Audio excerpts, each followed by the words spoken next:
దేవుని పరిశుద్ధ నామానికి స్తోత్రం కలుగునుగాక. మన ప్రభు యేసుక్రీస్తు నామములో మీ అందరికీ నా శుభాలు ఈ ఉదయకాలం ముందు తెలియజేస్తున్నాను. దేవుడు మన కోసం ఇచ్చిన ఈ వాగ్దానాన్ని ఈ దినమందు మనం ప్రత్యేకంగా ధ్యానం చేద్దాం. ఇర్మియా గ్రంథం 1వ అధ్యాయము 19వ వచనాన్ని మనం చదువుకుందాం. ఇర్మియా గ్రంథం 1వ అధ్యాయము 19వ వచనం.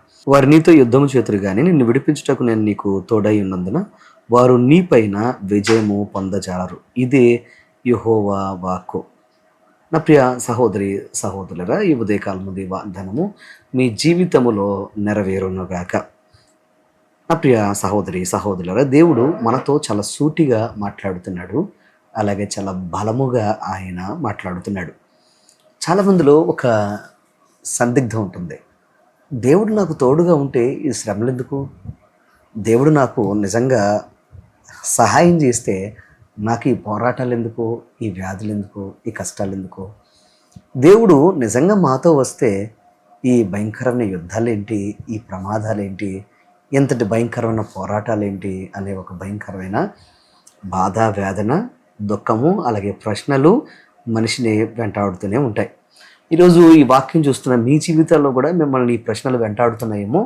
ప్రభు మీతో మాట్లాడుతున్నాడు. జాగ్రత్తగా ఈ మాట మీరు ఆలకించాలని మీ అందరికీ మనవి చేస్తున్నాను. ప్రియ సహోదరి సహోదరులారా, నిజమే, మీ జీవితంలో భయంకరమైన పోరాటాల మధ్యన ఒకవేళ మీరు బాధపడుతూ నిజంగా దేవుడు ఉన్నాడా అని మీరు అనుకుంటున్నారేమో.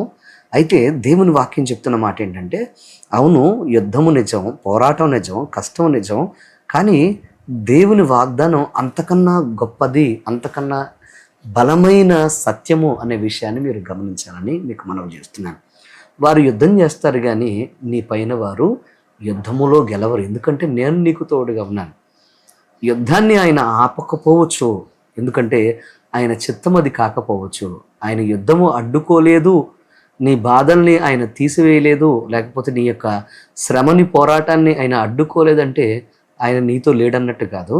కానీ దేవుని యొక్క వాగ్దానం ఏంటంటే, నేను నీతో ఉన్నాను కనుక నీ మీద వారు విజయము పొందజాలరు అని అంటున్నాడు. ఏంటంటే ఇక్కడ మనం ఒక రహస్యాన్ని అర్థం చేసుకోవాలి. మనకు రోగాలు వచ్చినాయి, కష్టాలు వచ్చినాయి, కన్నీళ్ళు వచ్చినాయి, ఇబ్బందులు వచ్చినాయి అంటే ఆయన మనతో లేడని కాదు, మనతోనే ఉండి వారు నీపైన యుద్ధము గెలవకుండా, నీపైన నీ పోరాటములో విజయము సాధించకుండా వారికి అపజయము నీకు విజయం ఇస్తూ ఆయన నిన్ను ముందుకు నడిపిస్తాడు. యుద్ధము కన్నా ఆయన ముఖ్యంగా నీకు గుర్తు చేస్తుందంటే ఆయన తోడు, ఆయన యొక్క సహాయము, ఆయన కృపను గురించి ఆయన మాట్లాడుతున్నాడు. ప్రియతముడు, చెలి, ప్రియ సహోదరి సహోదరుడా, ఈ లోకంలో పాప సంబంధమైన, పాపమిళితమైన ఈ లోకంలో పోరాటాలు ఉన్నాయి. కానీ ఆ పోరాటాలలో ఆయన నీతో ఉండి నిన్ను ఆయన విజేతగా నిలబెడతాడు. నీ శత్రువుని ఎంత మాత్రం నీ మీద గెలవనివ్వడు అనే విషయాన్ని నువ్వు గమనించాలని, నువ్వు అర్థం చేసుకోవాలని మీకు మనం చేస్తున్నాను. ప్రయత్నం చేస్తారు గెలవాలని, పోరాటం చేస్తారు నిన్ను ఓడించాలని, శ్రమ పెడతారు, కష్టపెడతారు, నిన్ను అవమానపరుస్తారు, అందరి ముందు నిన్ను చేతగాని వాడిగా, చేతగాని దానిగా నీ శత్రువులు చూపించాలని ప్రయత్నం చేస్తారు. కానీ ద డివైన్ ప్రొటెక్షన్, ఆ డివైన్ హెల్ప్ అనేది నువ్వు గమనించగలిగితే ఆయన నిన్ను ఒక గేమ్ చేంజర్గా ఆయన నిన్ను మార్చేస్తాడు.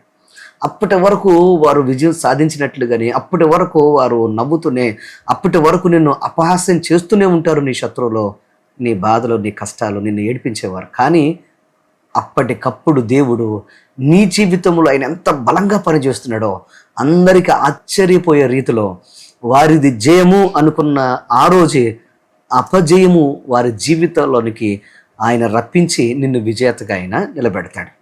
ఎందుకనంటే ఆయన నువ్వు ఏడ్చిన చోటే నిన్ను నవ్వించేవాడు, నువ్వు ఓడిన చోటే, ఓడిపోతున్న చోటే నిన్ను గెలిపించేవాడు కనుక.